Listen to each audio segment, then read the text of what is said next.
டூரி entertainment வழங்கும் கார்த்தி மற்றும் அரவிந்த் சுவாமி நடிப்பில் மெய்யழகன் செப்டம்பர் 27 முதல் உங்கள் அபிமான திரையரங்குகளில்.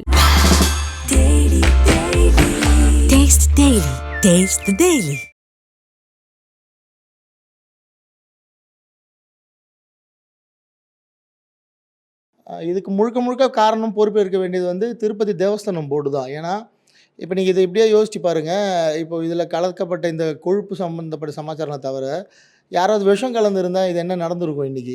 அது தவறான செயல். திருப்பதி தேவஸ்தானம் போர்டை கலைச்சிடணும் இந்த டைமில். சரி, சும்மா நீங்கள் சொல்லுங்களேன், இது வரைக்கும் எத்தனை பிரபலங்கள் இதை பற்றி பேசியிருக்காங்க, இது கண்டனம் தெரிவிச்சிருக்காங்க? ஒரு 2 பேர் சொல்லுங்கள், சும்மா சொல்லுங்களேன். இது வரைக்கும் பெரிய அளவில் இப்போ நான் திருப்பதிக்கு போனேன்னு சால்வையை போட்டுன்னு பேட்டி கொடுத்தவங்க எவ்வளோ பேர் இருப்பாங்க? அதனால் ஏழை கோயிலாக திருப்பதி? இல்லை திருப்பதி தேவஸ்தானம் போட்டுன்னா ஏழைகள் வாழ்கிற இடமா? எதுக்கு நீங்கள் நல்ல எண்ணெயாக கான்ட்ராக்ட் விடாமல், டெண்டர் விடாமல், குறிப்பிட்ட இந்த கம்பெனிக்கிட்ட தான் வாங்குவேன்னு காஸ்ட்லியாக வாங்குங்க. என்ன தப்பு? மக்களோட பணத்தில் தானே லட்டு உருவாக்குறீங்க, கொடுங்க மக்களுக்கு ரெடி பண்ணி. இது முழுக்க முழுக்க தேவஸ்தானம் போர்டு பொறுப்பெடுத்து அதை கலைக்கணுன்ற நான். திருப்பதி கோயிலில் வழங்கப்படும் லட்டில் விலங்கு கொழுப்பு பயன்படுத்தப்படுறத இப்போ ஆய்வகங்கள் உறுதி செய்யப்பட்டிருக்கு. இது குறித்து திரைப்பட இயக்குனர் மோகன்ஜி அவர்கள் இந்துக்கள்லாம் இளிச்சுவாயர்களான்னு சொல்லிட்டு ஒரு கேள்வி முன் வச்சிருக்காரு. அவர் தான் நம்ம கூட இருக்காரு. வணக்கம் சார். இந்துக்கள் எல்லாம் இளிச்சுவாயர்களா? ஏன்னா திருப்பதி அந்த லட்டு பிரசாரத்தை விலங்கு கொழுப்பு பயன்படுத்துறது இப்போ லெபார்ட்டரி டெஸ்ட்டில் கன்ஃபார்ம் பண்ணியிருக்காங்க. நீங்கள் ஒரு கேள்வி முன் வச்சிருக்கீங்க, சொல்லுங்கள் சார். சார், திருப்பதின்றது வெறும் ஆந்திராவுக்கோ இல்லைனா இந்தியாவுக்கோ உரித்தான விஷயம் அல்ல. அது உலகம் முழுக்க வாழ இந்துக்களோட அடையாளம். இப்போ நீங்கள் இவ்வளோ பெரிய புனிதமான ஒரு விஷயத்தில் இப்படி ஒரு தாக்குதல் நடத்துகிறப்ப எல்லோரும் அமைதியாக இருக்காங்க. வேணா திருப்பதிக்கு போனால் விவிபி தரிசனத்தில் போனோன்னு எத்தனை வீடியோ பார்த்துருப்போம். யாராவது இது வரைக்கும் வாய் திறந்துருக்காங்களோ? ஸோ அவங்களாம் என்ன நினைக்கிறாங்கன்னா, நமக்கு இந்த வெளிச்சம் கிடைச்சா போதுன்னு மட்டும் தான் நினைக்கிறவங்க தவிர, தமிழ்நாட்டை சேர்ந்த முழுக்க இந்தியா முழுக்கவே சொல்கிறேன், இந்தியா முழுக்கவே இருக்க அத்தனை பிரபலங்களுமே சொல்கிறேன், இது இந்தியாவில் இருக்க இந்துக்களுக்கு விடப்பட்ட ஒரு மிகப்பெரிய சவாலான ஒரு விஷயந்தான். ஏன்னா அவங்க அவ்வளோ புனிதமாக கிட்டத்தட்ட 307 வருஷமாக நம்ம இந்த லட்டு பாரம்பரியம் இருந்துகிட்ருக்கு திருப்பதி கோயிலில். இப்போது இதில் ஒரு திருப்பதி தேவஸ்தானம் போர்டே இவ்வளோ பெரிய தப்பு பண்ணியிருக்கு அப்படின்னா, அதை கேள்வி கேட்குற உரிமை அத்தனை பேருக்கும் இருக்குது. இப்போ நான் போய் அங்கே வெறும் சாமி மட்டும்தான் கும்பிட்டேன்னு சொல்கிறவங்க இப்போ அமைதியாக இருக்கிறது அவங்க சுற்றி இருக்கிற அத்தனை இந்துக்களையும் இழிச்சவர்களாக பார்க்குற மாதிரி தான் எனக்கு தோணுது. அதனால தான் நான் அப்படி ஒரு விஷயத்தை பதிவு பண்ணேன். ஆனால் இப்போது முன்னாள் முதல்வர் ஜெகன்மோகன் ரெட்டி மறுத்திருக்காரு. இந்த மாதிரி லட்டில் நெய் பொய்யான குற்றச்சாட்டு தான் வைக்கிறாங்க. யாரும் டைரெக்டாக விலங்கு கொழுப்பையோ இல்லை மீன் எண்ணெயோ பயன்படுத்த மாட்டாங்க. ஒருவேளை அந்த பயன்படுத்தப்பட்ட நெய் தரமற்றதாக வேறு கம்பெனிலேருந்து வாங்கப்பட்டதா இப்போ திண்டுக்கல்ல சேர்ந்த ஒரு நிறுவனம் கூட சப்ளை பண்ணியிருக்காங்க. இப்போ அவங்க மறுப்பு தெரிவிச்சிருக்காங்க. அதுதான் சார், நான் அந்த ட்வீட்டில் அரசியல் பற்றி பேசலை. இதில் என்ன வேணால் அரசியல் உள்ள இருக்கலாம். ஆனால் ரிப்போர்ட் என்ன சொல்லுதுன்றதான் நம்ம பார்க்கணும். ரிப்போர்ட் தெளிவாக இதில் மீனோட எண்ணெயும் மாட்டு கொழுப்பும் மற்ற ஏதோ சம்திங் ஒரு புனிதமாக நினைக்கிற விஷயங்கள் இல்லாத ஏதோ கலந்துருக்காங்கன்றது ஊர்ஜிதமாக ரிப்போர்ட் படி. இதுக்கு முழுக்க முழுக்க காரணம் பொறுப்பு இருக்க வேண்டியது திருப்பதி தேவஸ்தானம் போர்டு தான். ஏன்னா இப்போ நீங்கள் இதை இப்படியே யோசிச்சு பாருங்கள். இப்போ இதில் கலக்கப்பட்ட இந்த கொழுப்பு சம்மந்தப்பட்ட சமாச்சாரம் தவிர யாராவது விஷம் கலந்துருந்தால் இது என்ன நடந்திருக்கும் இன்றைக்கி? ஒரு நாளைக்கு குறைஞ்சது திருப்பதியில் 5 லட்சம் பேர் தரிசனம் பண்ணுற ஒரு இடம் அது. அப்போ நீங்கள் அது எவ்வளோ பாதுகாப்பாக எவ்வளோ கவனமாக பார்க்க வேண்டிய ஒரு இடம். சாதாரணமாக ஒரு நெய்யோட தரத்தை நீங்கள் செக் பண்ணாமல் நெய்யில் இவ்வளோ கலப்படம் இருக்குதுன்னு ஒரு கவர்மெண்ட் மேலே குற்றச்சாட்டு வைக்கிறது மிகப்பெரிய அது தவறான செயல். திருப்பதி தேவஸ்தானம் போர்டை கலைச்சிடணும் இந்த டைமில். கிட்டத்தட்ட ஒரு 10 ஸ்டேட்லேருந்து ஒரு நிர்வாகியை உருவாக்கி புதுசாக ஒரு போர்டு உருவாக்கி. ஏன்னா திருப்பதின்றது மறுபடியும் சொல்கிறேன், இந்தியாவை தாண்டி உலகம் முழுக்க இருக்க இந்துக்களோட ஒரு அடையாளம்.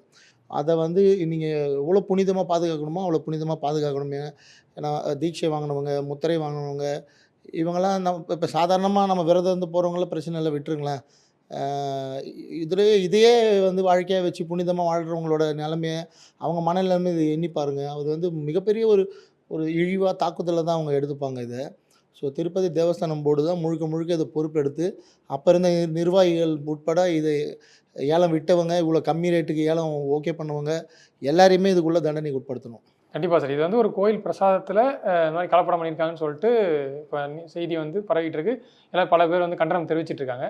ஆனாலும் நீங்கள் இந்துக்கள் இழிச்சு வாயிலார்களா அப்படின்னு ஒரு மதத்தை உள்ளார கொண்டு வரீங்களா? அது என்ன காரணம்? ஆமாம் சார், இப்போது இதே விஷயத்த வேறு ஏதாவது ஒரு மதத்தில் நடந்துருக்குமான்னு யோசிச்சு பாருங்கள். என்ன நடந்திருக்குன்னு யோசிச்சு பாருங்கள். இவ்வளோ அமைதியாக இருப்பாங்களா? மீடியா இவ்வளோ அமைதியாக இருக்குமா? இன்னும் இந்த விஷயம் நிறைய மக்களுக்கு போய் சேரவே இல்லை. அப்படி ஒன்றும் இல்லை, அவ்வளோ பெரிய விஷயமா இன்னைக்கு தான் சார் 2 நாளாக இதான் சென்சேஷனலாக தான் போயிட்டுருக்கு இந்த மாதிரி. அதான் சார், அதை தான் சொல்கிறேன். இன்னும் இதுக்கு எத்தனை பேர் வாய்ஸ் அவுட் பண்ணியிருக்காங்க?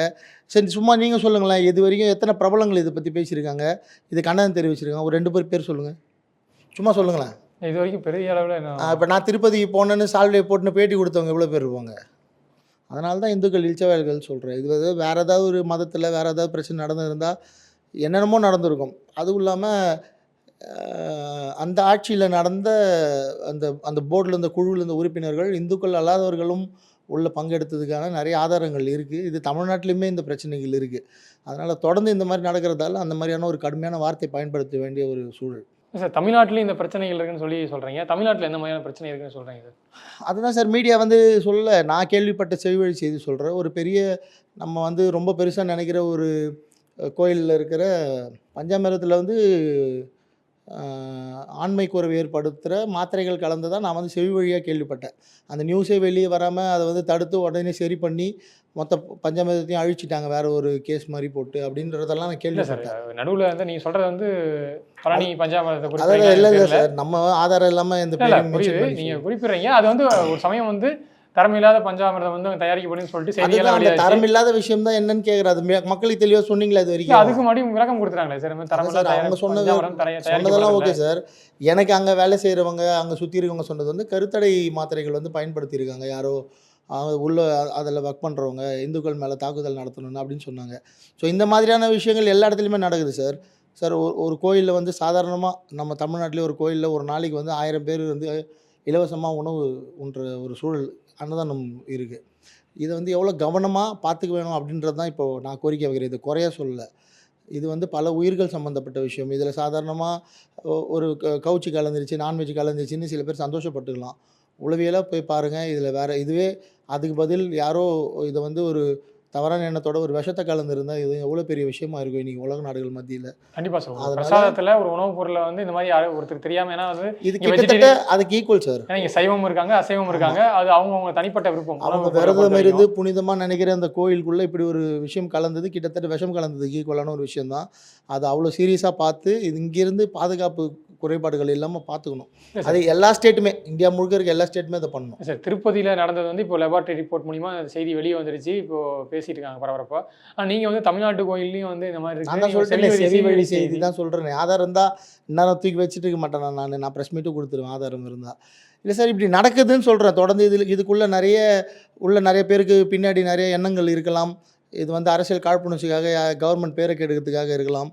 ஆனால் விஷயங்கள் நடக்குது. இதை இன்னும் கேர்ஃபுல்லாக பார்த்துக்க வேண்டியது பொறுப்பு வந்து அதிகாரிகளுக்கும் அரசுகளுக்கும் இருக்குது. இந்த நேரத்தில் இது வந்து ஒரு எச்சரிக்கை மணியாக எடுத்துக்கணும். சார் நீங்கள் ரெகுலராக கோயிலுக்கு வழிபாடோ இல்லை திருப்பதிக்கோ போயிருக்கீங்களா சார்? இப்போ நீங்கள் எப்படி ரெகுலராக வழிபாடு தெரியும் சார். நான் வந்து ரெகுலராக கோயிலுக்கு போகிற ஒரு சாதாரண பக்தர் தான். திருப்பதிக்கு ரெகுலராக போவீங்களா சார்? ரெகுலராக போகிறதுலாம் இல்லை சார். திருப்பதிக்கு போயிருக்கோம். நான் அதிகமாக ஈஸ்வரன் கோயிலுக்கு அதிகமாக போகிற வழக்கம் உண்டு. இங்கே வந்து பாட்சாதி கோயிலுக்கு அதிகமாக போவேன். திருப்பதிக்கு வந்து அதிகமாக போகிற பழக்கம் இல்லை. நான் போயிருக்கேன் நிறைய தடவை. சார் நீங்கள் தமிழ்நாட்டில் இப்போ நிறைய இடத்துல பிரசாதம் வாங்கி சாப்பிட்ருப்பீங்க கோயிலில். ஆமாம். நீங்கள் எப்படி சார் உணர்றீங்க இப்போ இங்கே பிரசாதம் வாங்கி சாப்பிட்றீங்க? சார் இது ஒரு விஷயமா எடுத்துகிட்டு நம்ம ஒன்று போய் ஆராய்ச்சி பண்ணிட்டு இருக்க முடியாது சார். நம்ம முழுக்க கடவுள் அனுபவத்தில் சொல்கிறேன் சார். நீங்கள் கோயிலுக்கு போகிறீங்க சாப்பிட்றீங்க சார். இப்போ கூட போன வாரம் கூட ஃபேமிலியோட போய் பாட்சாதி கோயிலில் பிரசாதம் வாங்கி சாப்பிட்டு தான் வந்தோம். அது வந்து சாப்பிட்றதுக்கு முன்னாடி இன்றைக்குமே சார் திருப்பதிலேருந்து லட்டு கொண்டு வந்து வீட்டில் கொடுத்தாங்கன்னா சாப்பிட்றதுக்கு முன்னாடி ஒரு தடவை சாமியை கும்பிட்டு சாப்பிட்ற வழக்கம் தான் உண்டு.